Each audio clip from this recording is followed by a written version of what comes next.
Hey guys, just watching Gifted Season 2, Episode 3, coMplications. What an interesting episode that this was. It was a really cool episode. So first off, we get, we see kind of, we end up seeing Eclipse kind of going back and in a flashback 6 years ago to when his father was dying, and he has a kind of a flashback with him dealing with his situation, and we get a tease as to how his mother was actually kind of pushed to her death type thing a little bit by her father. Kind of drove her to her grave type thing, and kind of because she was a mutant and all that stuff. So that's really an interesting storyline. That'll be cool to play with that a little bit later on in another flashback later on this season or eventually in the future. And then we get to see the Frost sisters. Then they end up calling upon, we see obviously from the last episode that Dawn or Aurora is actually sick. Polaris and Eclipse child is actually sick, and she needs Polaris. She needs Eclipse to come in and just to help her, heal her with his powers and stuff. So it was an interesting episode dealing with that, especially at the beginning when the Frost sisters are sent off to get Eclipse, and they call upon him when he's in the bar and stuff. And that was a quite interesting way that they did that. It kind of reminded me a lot of the first X-Men movie, with when we first get Hugh Jackman's Wolverine in the X-Mansion. He's running around. He wakes up on the table, and he's running around.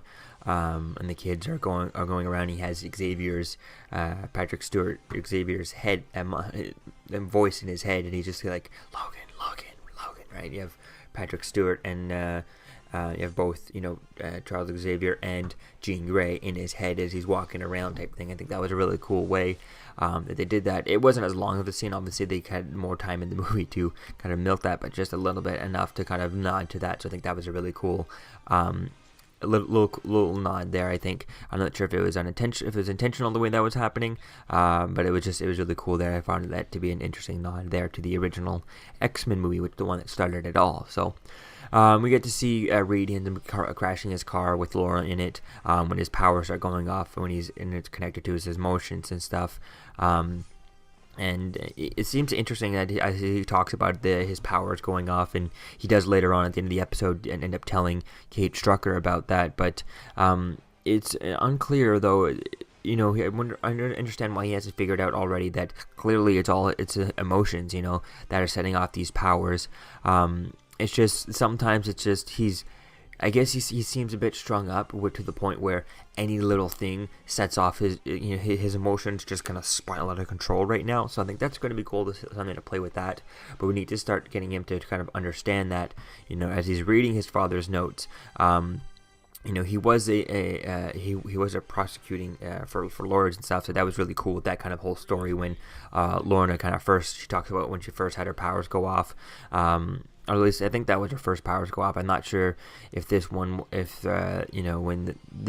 think it sounded like it was during, not high school, but like before that, mid school is what she said.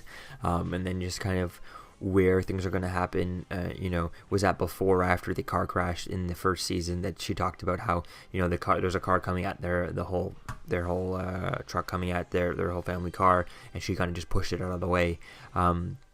I think that was an interesting idea, but was that before or after that?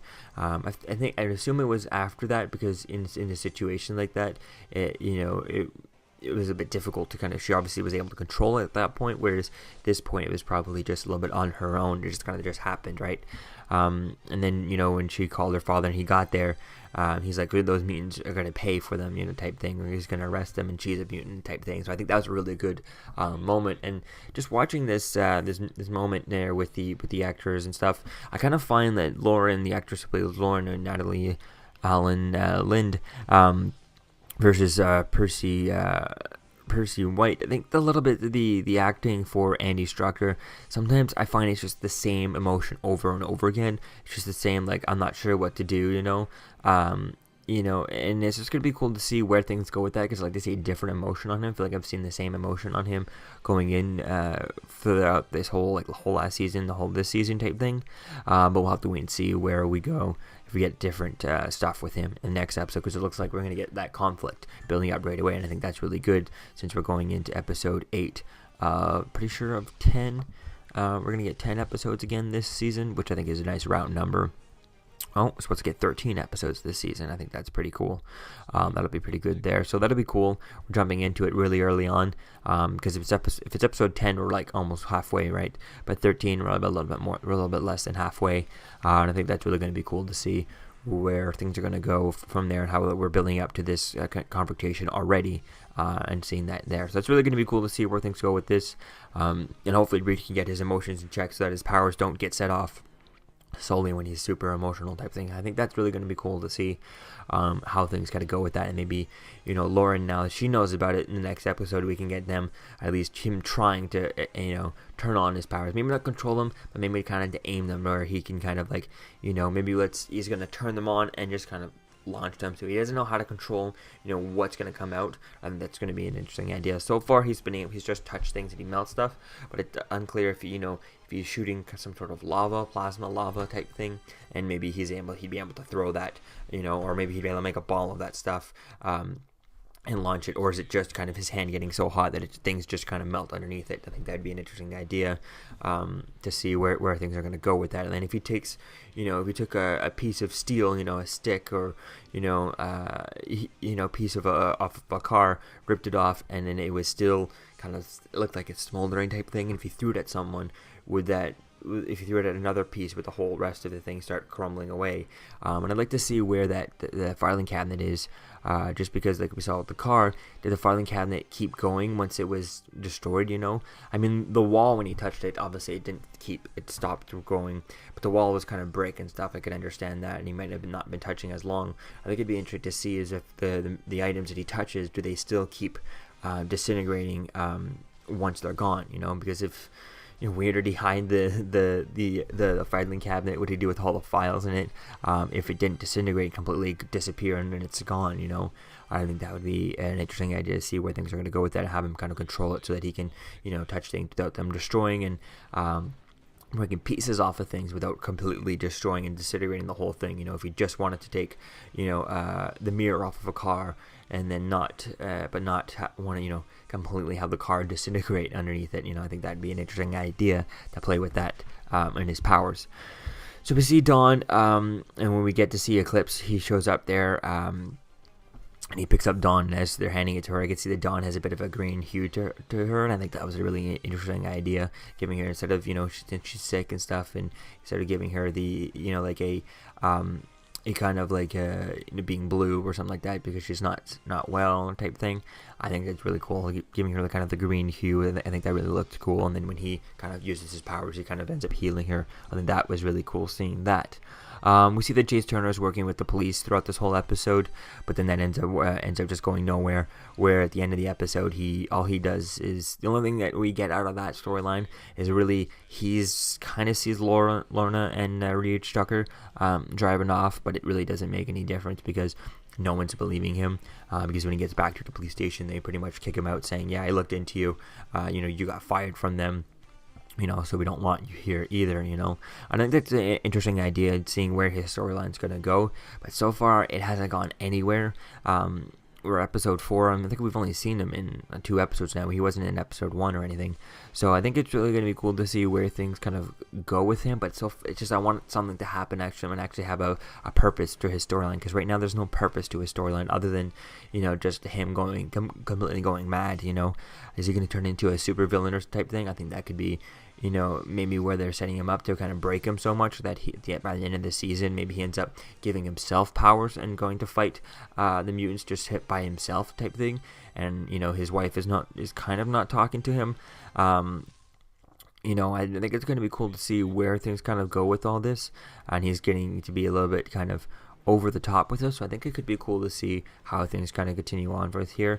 Maybe if he ends up working with to tying his storyline into the other storyline between the underground and the inner circle. I think having that bringing him on there, maybe kind of hiding the fact that they're all mutants, or and maybe the Frost sisters could easily do that to him, and using that to kind of bring him into that. That could be an interesting idea. But then again, I don't know really if he were to join the inner circle, what could he bring to them? I really don't understand what he don't see what he would bring to the inner circle, other than maybe his files, which they could probably just steal those files and just be like, yeah, cool, we all that stuff, got it, and the Frost Sisters could just copy all of his memories type thing, all the stuff he's memorized from them, and just be like, yeah, here you go, and then just take those all just wipe his mind and borrow all the knowledge he has on Mutant Underground, on the Eclipse, on Polaris, on all the other mutants that he has files on, and just give those memories to Revon. I think that could be an interesting idea, is copying full-on memories, something that someone has completely studied. He spent I'm not sure how long it's been, since 11/17 or 7/15, but if it's been a while since there, I guess it's been a while, 7/15. I think it would probably been a while. I'm not sure. I think it was back in 2010 when that happened. I'm not sure, but I think if he's been studying them all since then, he would have memorized a lot of these, a lot of mutant stuff. And I think it would have been cool just if they bumped into him. I'm assuming the Frost Sisters would definitely recognize him and stuff. Or Reva might not recognize him. Not sure if she's ever had any encounter with him. I feel like she would have at some point. A lot of people would have had some encounter. A lot of mutants like them would have had some encounter, unless she's so powerful that she never got caught, never got anywhere close, or was even on the mutant Sentinel Services radar type things. I think that could be a cool thing, playing with that, and then them kind of copying all the files and all the stuff that they get from them. I think it could be quite cool to see where things go. I feel like they're kind of setting him up to maybe join one of the sides. I'm not sure how they're going to do that. I think it could be quite interesting to see. Maybe he ends up digging into the inner circle, and he ends up having to, at the end of the season, we end up having to get Jace Turner to teaming up with the Underground. I think that could be an interesting idea, if he's the one who ends up finding out all the different what exactly the inner circle is doing, and he could bring that information to the inner circle. I think that would be, although he would hate to do that, but that might be where they're pushing him to, that being his only option. I think that could be really cool ideas if he shows up to the inner circle to Eclipse, really, with kind of information proving that the inner circle is messing with Lauren and Andy's heads type thing. I think it'd be cool, or not Lauren, I mean Lorna, Polaris, and Andy's heads, and just kind of giving them false memories type thing. I think that could be cool if it builds up to his only option is to go to the Mutant Underground. I think that could be really cool, and him kind of learning coming out of this season, kind of learning not everyone, not all mutants are really bad, and maybe I think that could be an interesting idea as to where things go with this. I think it could be quite cool, and also would like to see a little bit more of his wife. Maybe he ends up going too far down this way, and his wife ends up contacting the Underground, and she sees the fact that not every kid is bad, and every mutant is a terrorist or anything like that. I think that could be really cool, playing with that whole concept, and just kind of seeing where she stands on that, instead of just having her being this one note type thing. But it's going to be cool to see where things go, especially we also have Urge in here. He wants Blink to work for him as a kind of a spy, so it's unclear. At the end, she never even tells what's his name, Thunderbird. He never even tells John. She never even tells John about what the deal she made with Urg is, and we don't know what's really going to happen. Is she spying on the Mutant Underground? Is she going to spy on the, trying to give them a copy of everything that they have? How far is that really going to go? And she seems a bit uncomfortable, but what exactly is she giving? What information is she going to be giving to him? What exactly kind of information does she want? I feel like it's some sort of, it sounds like it's probably something that, obviously it's not just nothing, because she would have just told Thunderbird, if it was just kind of a nothing kind of information that really doesn't matter. But if it's, I think it's kind of, it seems like it'd be a little bit gray information type of thing, where it's not directly, she's not directly giving away, secrets about the Mutant Underground, or anything, information that could come back and destroy the Mutant Underground that could harm them. But it might be stuff like where she's, she might be helping. It might be a little bit morally gray stuff to help them get, maybe help them get food type thing, by stealing it a little bit. So it's a little bit morally gray, but at the end of the day, they all need to survive. So I think it could be an interesting idea to see different things, to find out exactly what he's looking for from her, and how he's going to use her. And that'd be quite cool seeing that. I definitely can't wait to see a bit more of the Morlocks, and I think it's cool how they have the kind of the mutant M on them, and it's kind of think for this show, I think it'd be cool later on in another season is to do something with like if they ever wanted to do what's his face, having Bishop from the future coming in. I think later on in the future, could be for future seasons, could be an interesting idea playing with that. I think that could be quite cool, having that whole storyline, because Bishop hasn't been really one of the characters big in the movies. He was in Days of Future Past, but even then, the casual viewer of that movie, there's so many characters in there, not many people would remember him in that movie. I think he only is in a couple of scenes really in that movie. He's not in most of the scenes. He's not even the time traveler, right? So I think it's really going to be cool to see where things kind of go with this, and I think it's really going to be fun to see how things kind of continue on, how that could be a tease later on for the end, and to see who we get to see in as a warlock type thing. I think it could be an interesting idea, and kind of teasing that they've been around, and I think it would be cool if you're going to tease someone like Bishop, a time traveler, for very later on in the future, is start teasing him now and have him as a Morlock. Maybe he came back in time and he's just hiding as a Morlock because he has an M type thing, a brand from the future. And I think that could be an interesting idea to see that, where you just kind of get a tease as to where he is, and then we don't talk about him. Just one tease this season, then we don't talk about him, don't see him until next season with a little tease there, and that's it. Just, hey, still there, just leaving him there type thing. I think that could be an interesting idea, and a tease throughout the season's building up.